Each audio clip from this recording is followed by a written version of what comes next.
नमस्कार। आज हम बात करेंगे उस वायरल वीडियो की जिसने सोशल मीडिया पर तहलका मचा दिया। एक ऐसी घटना जिसने लोगों की कल्पना को झकझोर कर रख दिया और हर किसी को सोचने पर मजबूर कर दिया कि क्या सच में दुनिया में कुछ ऐसा हो सकता है जो हमारी समझ से बाहर हो। JFK एयरपोर्ट पर एक रहस्यमयी महिला देखी गई जिसके पास टोरेंजा नाम के देश का पासपोर्ट था।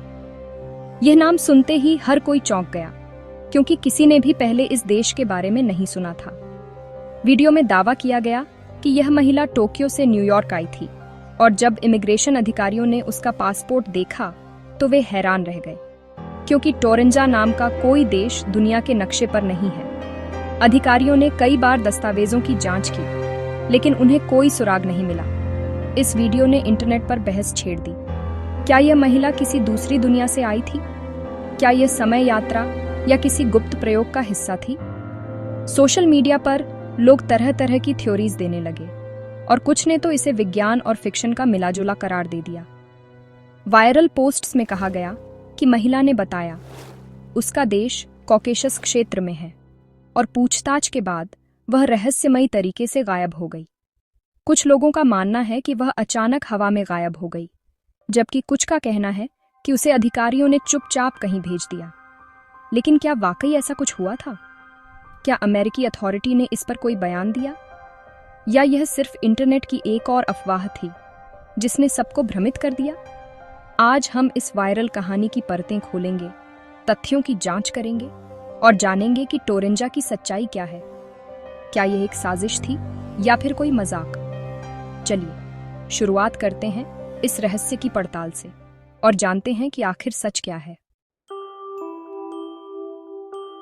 यह कहानी सिर्फ एक वीडियो नहीं थी, ये एक रहस्यमयी घटना की तरह इंटरनेट पर उभरी जिसने लाखों लोगों की कल्पना को जगा दिया। इसे एक पूरी स्क्रिप्ट के साथ पेश किया गया जिसमें महिला का नाम एलेना बताया गया और उसका पासपोर्ट असाधारण था। पासपोर्ट में ऐसे स्टैंप्स थे जो किसी भी सामान्य देश के नहीं लगते थे, जिससे कहानी और भी रहस्यमयी बन गई। दावा था कि जब अधिकारियों ने कंप्यूटर में टोरेंजा खोजा तो कुछ नहीं मिला। अधिकारियों की उलझन और हैरानी को भी कहानी में बढ़ा चढ़ाकर बताया गया। महिला ने नक्शे पर यूरोप एशिया के बीच एक जगह दिखाई जहां कोई देश नहीं था। ये दावा किया गया कि वह अपने देश की नागरिक है, लेकिन ऐसा कोई देश अस्तित्व में ही नहीं था। सोशल मीडिया एल्गोरिदम ने इस कहानी को आग की तरह फैलाया। कुछ ही घंटों में यह वायरल हो गई और हर प्लेटफॉर्म पर छा गई। हर शेयर के साथ इसमें नए नए ट्विस्ट जुड़ते गए। लोगों ने अपनी कल्पना से इसमें और भी रहस्य जोड़ दिए। किसी ने इसे ग्लिच इन द मैट्रिक्स कहा तो किसी ने इसे समय यात्रा से जोड़ दिया। किसी ने समानांतर ब्रह्मांड की थ्योरी जोड़ दी। ऑनलाइन फोरम्स पर लोग अपने अपने तर्क देने लगे कि क्या सच में ऐसा हो सकता है। सबसे नाटकीय हिस्सा था महिला का रहस्यमयी ढंग से गायब हो जाना। ये मोड़ कहानी को और भी सनसनीखेज बना देता है। कहानी के मुताबिक उसे होटल के कमरे में रखा गया, लेकिन अगली सुबह वह और उसका पासपोर्ट दोनों गायब थे। कमरे में कोई सुराग नहीं मिला, जिससे रहस्य और गहरा गया। कुछ दावों में तो सिक्योरिटी फुटेज भी डिलीट होने की बात कही गई। इससे लोगों को लगा कि कोई बड़ी साजिश छुपी है। इस कहानी ने न्यूज़ वेबसाइट्स और यूट्यूब चैनलों का ध्यान खींचा। बहुत से चैनलों ने इस पर डिबेट और एनालिसिस वीडियो बनाए। कई मीडिया आउटलेट्स ने बिना जांचे परखे इसे चलाया, जिससे झूठ को और वैधता मिल गई। अखबारों में भी सनसनीखेज हेडलाइंस छपने लगी। लेकिन जब फैक्ट चेकर्स ने पड़ताल शुरू की तो सच्चाई सामने आने लगी और धीरे धीरे इस कहानी की परतें खुलने लगीं। जब यह कहानी वायरल हुई तो AFP, रॉयटर्स जैसी एजेंसियों और फैक्ट चेकर्स ने इसकी गहन जांच की। अमेरिकी CBP ने साफ कहा, JFK या किसी भी एयरपोर्ट पर टोरेंजा पासपोर्ट वाली महिला की कोई घटना दर्ज नहीं है। वीडियो की जांच में पता चला आवाज और दृश्य मेल नहीं खाते और ऑडियो AI जनरेटेड है। वीडियो की क्वालिटी जानबूझकर कम रखी गई थी ताकि छेड़छाड़ छुपी रहे। टोरेंजा या टुरेंजा नाम का कोई देश न संयुक्त राष्ट्र की सूची में है, न किसी अंतर्राष्ट्रीय रिकॉर्ड में। हर तत्व, देश का नाम, स्थान, महिला, सब काल्पनिक थे। नतीजा, यह कहानी पूरी तरह से झूठी थी। एक डिजिटल धोखा जो एआई और सोशल मीडिया के जरिए फैला। तो फिर वायरल वीडियो में दिख रही महिला कौन थी? ये सवाल बहुतों के मन में आया। फैक्ट चेकर्स ने पता लगाया कि यह क्लिप असली घटना की नहीं, बल्कि एक अमेरिकी रियलिटी टीवी शो एयरलाइन से ली गई थी।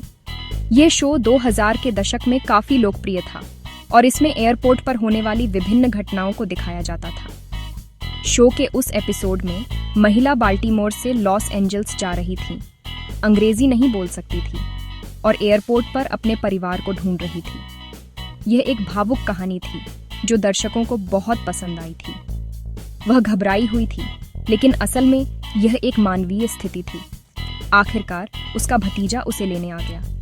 यह दृश्य बहुत ही भावुक था और दर्शकों के दिल को छू गया था। झूठी कहानी बनाने वालों ने इस पुराने वीडियो का असली ऑडियो हटा दिया और उस पर एआई से बनाई गई आवाज डाल दी। इस तरह उन्होंने एक नई और भ्रामक कहानी बनाई। उन्होंने जानबूझकर एक ऐसी महिला का क्लिप चुना जो विदेशी और परेशान दिख रही थी, ताकि कहानी विश्वसनीय लगे। ये एक सोची समझी चाल थी।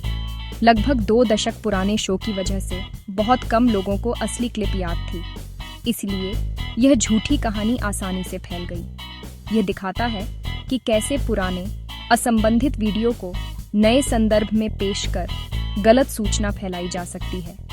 यह एक महत्वपूर्ण सबक है कि हमें हमेशा स्रोत की जांच करनी चाहिए। टोरेंजा की कहानी का असली स्रोत है।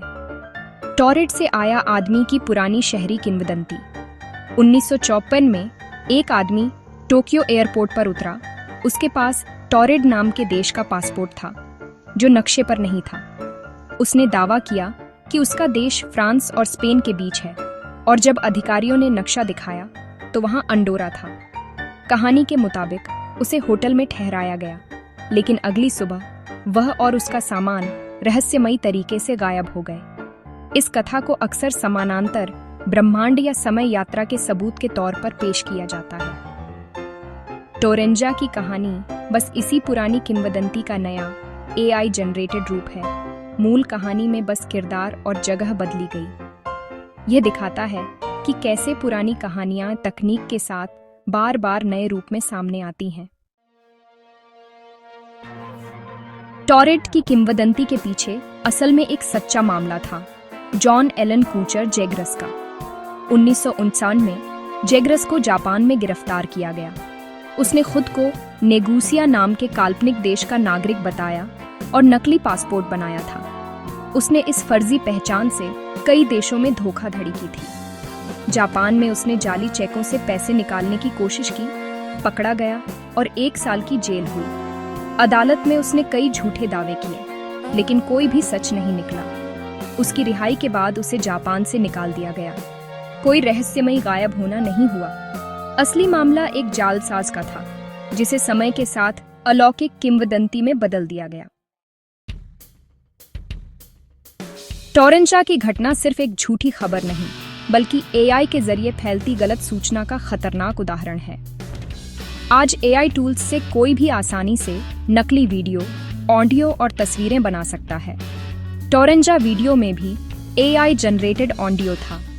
डीपफेक तकनीक इतनी असली लगती है कि आम इंसान के लिए सच झूठ में फर्क करना मुश्किल हो जाता है। सोशल मीडिया एल्गोरिदम सनसनीखेज कहानियों को तेजी से फैलाते हैं, जिससे झूठ कुछ ही घंटों में करोड़ों तक पहुंच जाता है।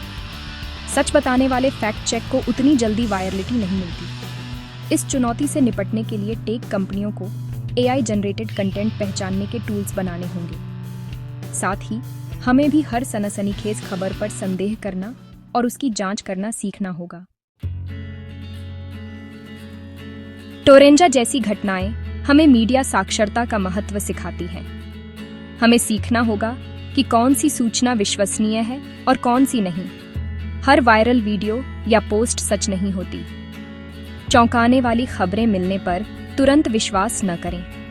पहले देखें स्रोत क्या है, क्या प्रतिष्ठित मीडिया ने इसे रिपोर्ट किया है। फैक्ट चेकिंग वेबसाइट्स जैसे AFP fact check, alt news, boom live पर खबर की जांच करें। एक साधारण गूगल सर्च भी कई बार सच्चाई सामने ला सकता है। हमें अपने दोस्तों और परिवार को भी मीडिया साक्षरता के बारे में जागरूक करना चाहिए। सच की तलाश और उसे साझा करना ही डिजिटल युग में हमारी सबसे बड़ी जिम्मेदारी है।